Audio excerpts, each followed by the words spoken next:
আজকে আমি আপনাদেরকে বানিয়ে দেখাবো ডিম কষা। ডিম কষা বানানোর জন্য আমি এখানে কয়েকটা পোলট্রির ডিম নিয়ে নিয়েছি। পোলট্রির ডিমগুলোকে খুব ভালোভাবে ধুয়ে আমি এগুলোকে সেদ্ধ করতে দিয়েছি। 7 মিনিট মতো ফুটিয়ে সেদ্ধ করে নিয়েছি। ডিমগুলো খুব ভালোভাবে সেদ্ধ হয়ে গেলে ডিমের খোসা ছাড়িয়ে ডিমগুলোকে রেখে দিয়েছি। এইবার কড়াইতে আমি কিছুটা সর্ষের তেল গরম করতে দিয়েছি, আর এখানে ছাড়িয়ে রাখা ডিমগুলোতে আমি কিছুটা হলুদ মাখিয়ে নিয়েছি। কড়াইয়ে সর্ষের তেল গরম হয়ে এলে ওই সর্ষের তেলের মধ্যে আমি প্রথমে 8 চামচ নুন দিয়ে দেব। তারপর আমি হলুদ মাখিয়ে রাখা ডিমগুলোকে ওই তেলের মধ্যে ছেড়ে দেবো। ডিমগুলো আমি লাল লাল করে ভেজে নেব, এপিট ওপিট উল্টে লাল লাল করে ভেজে নেব। লাল করে ডিমগুলো ভেজে আমি তুলে নেব ডিমগুলোকে।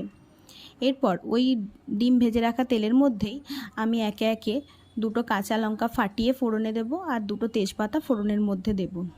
দেওয়ার পরে আমি কুচোরো করে রাখা কিছুটা পেঁয়াজ আমি ওই ফোড়নটার মধ্যে দিয়ে দেব, তেলটার মধ্যে দিয়ে দেব। তারপর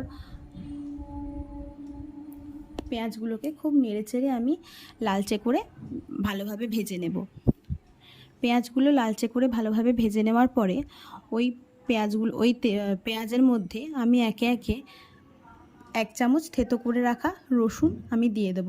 দিয়ে পেঁয়াজ আর রসুন আমি আবার ভালো করে ভেজে নেব। পেঁয়াজ আর রসুন খুব ভালোভাবে ভাজা হয়ে গেলে আমি এর মধ্যে দিয়ে দেবো 1 চামচ আদা বাটা। দিয়ে আমি মশলাটা খুব ভালোভাবে কষাতে থাকব। এই মশলাটা কষানোর সময় আমি জল ব্যবহার করব না। তারপর আমি ওই মশলাটা খুব ভালোভাবে কষানো হয়ে গেলে এর মধ্যে আমি দিয়ে দেবো 8 চামচ হলুদ গুঁড়ো, 8 চামচ নুন, 8 চামচ চিনি। দেওয়ার পরে আমি এর মধ্যে কিছুটা টমেটো সস দিয়ে দেবো। দিয়ে অল্প আমি জল দেব। মশলাটা এইভাবে আমি কষাতে থাকবো যতক্ষণ পর্যন্ত না মশলাটা থেকে আমার তেল ছেড়ে আসছে। এরপর মশলাটা খুব ভালোভাবে কষিয়ে মশলার থেকে তেল ছেড়ে এলে আমি এর মধ্যে আগের থেকে লাল করে ভেজে রাখা ডিমগুলোকে আমি দিয়ে দেব। আগের থেকে ভেজে রাখা ডিমগুলোকে দিয়ে আমি মশলাটার সাথে ডিমগুলোকে খুব ভালোভাবে কষাতে থাকবো।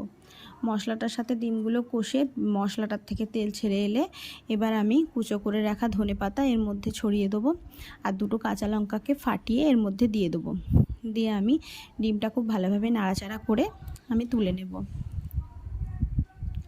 এই ডিমের কষা গরম ভাতের সাথে খেতে দুর্দান্ত লাগে।